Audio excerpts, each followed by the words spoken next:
एडगेड अभ्यास पुस्तिका कक्षा 6 भाषा भारती पाठ 17 के प्रश्नोत्तर हल करेंगे। पाठ का नाम है तो चलिए हम इसके प्रश्नोत्तर देख लेते हैं। तो यहाँ पर बहुविकल्पीय प्रश्न दिए हुए हैं। बहुविकल्पीय प्रश्न में सबसे पहले प्रश्न 1 दिया है। प्रश्न में दिया है विश्वास कम कब होता है। ऑप्शन ए चलना शुरू करने पर, ऑप्शन बी काम में जुट जाने पर, ऑप्शन सी बाधाएं गिनने से, ऑप्शन डी योजना बनाने से। तो इसमें सही ऑप्शन क्या है? ऑप्शन सी बाधाएं गिनने से। उत्तर में हम लिखेंगे ऑप्शन सी बाधाएं गिनने से।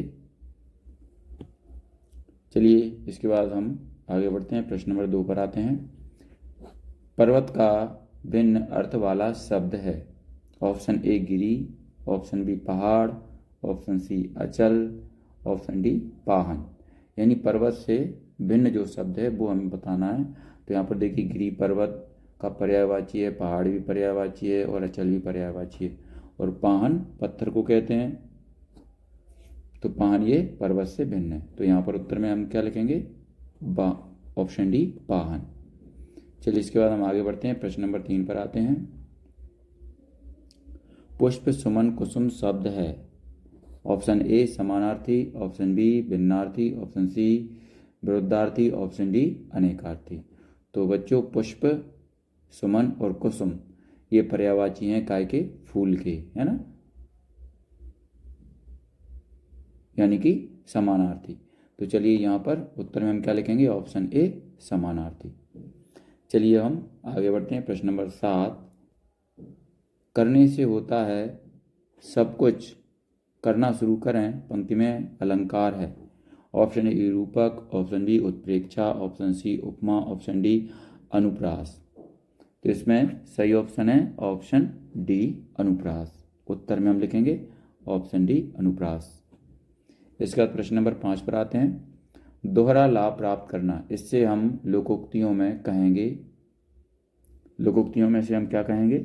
ऑप्शन ए बूंद बूंद से सागर भरना, ऑप्शन बी कूदा पहाड़ निकली चुईया, ऑप्शन सी ईश्वर देता है छप्पर फाड़ के, ऑप्शन डी आम के आम गुठलियों के दाम। तो इसमें सही ऑप्शन है ऑप्शन डी आम के आम गुठलियों के दाम। उत्तर में हम क्या लिखेंगे? ऑप्शन डी आम के आम गुठलियों के दाम। इसके बाद चलिए हम आगे बढ़ते हैं। आगे दिया है नीचे दिए गए शब्दों में से उचित शब्द चुनकर रिक्त स्थानों की पूर्ति कीजिए। तो यहाँ पर शब्द कौन कौन से दिए हैं? संकल्प, बढ़ते, सुगम पथ, चलकी, गैसीय, नदियों, तालाबों, उपमा। तो ये शब्द दिए हुए हैं। इनमें से सही शब्दों को हमें छांटकर नीचे जो खाली स्थान दिए हुए हैं उनमें भरना है। तो चलिए प्रश्न नंबर 6 है।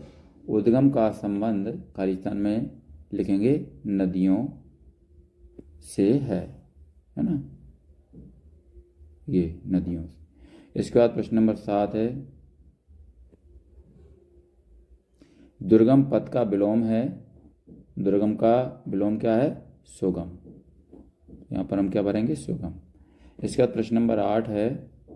यदि आपको सफलता पाना है तो निरंतर आगे खाली स्थान में क्या लिखेंगे? बढ़ते रहना चाहिए। इसके बाद प्रश्न नंबर 9 है।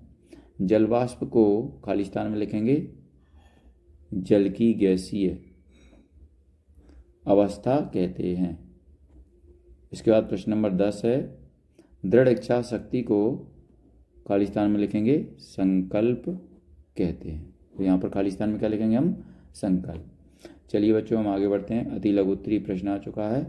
तो अति लघु उत्तरीय प्रश्न में प्रश्न नंबर 11 है। नदियाँ सागर से कब मिलती हैं? तो उत्तर में लिखेंगे नदियाँ बिना रुके कठिन रास्तों, पर्वतों जैसी अनेक बाधाओं से भी रास्ता निकाल कर आगे बढ़ती हैं और सागर से मिलती हैं। चलिए इसके बाद हम अगले प्रश्न पर चलते हैं। प्रश्न नंबर 12 है। सुगम का अर्थ लिखते हुए वाक्य में प्रयोग कीजिए। तो उत्तर में लिखेंगे सुगम का अर्थ समान होता है, और वाक्य में प्रयोग करेंगे तो कैसे करेंगे? गुरु द्वारा बताए मार्ग पर यात्रा करना सुगम होता है। चलिए बच्चों हम आगे बढ़ते हैं। प्रश्न नंबर 13 पर आ जाते हैं। जीवन में आगे बढ़ने के लिए आप किस किस से प्रेरणा लेंगे? तो उत्तर में लिखेंगे कविता के अनुसार जीवन में आगे बढ़ने के लिए, ये यहाँ पर बढ़ने के लिए है, बढ़ने के लिए हम नदी, पृथ्वी, पानी की बूंद आदि से प्रेरणा लेंगे। चलिए बच्चों, अब हम आगे बढ़ते हैं, प्रश्न नंबर 14 पर आते हैं। कार्य पूर्ण करने के लिए संकल्प क्यों आवश्यक है?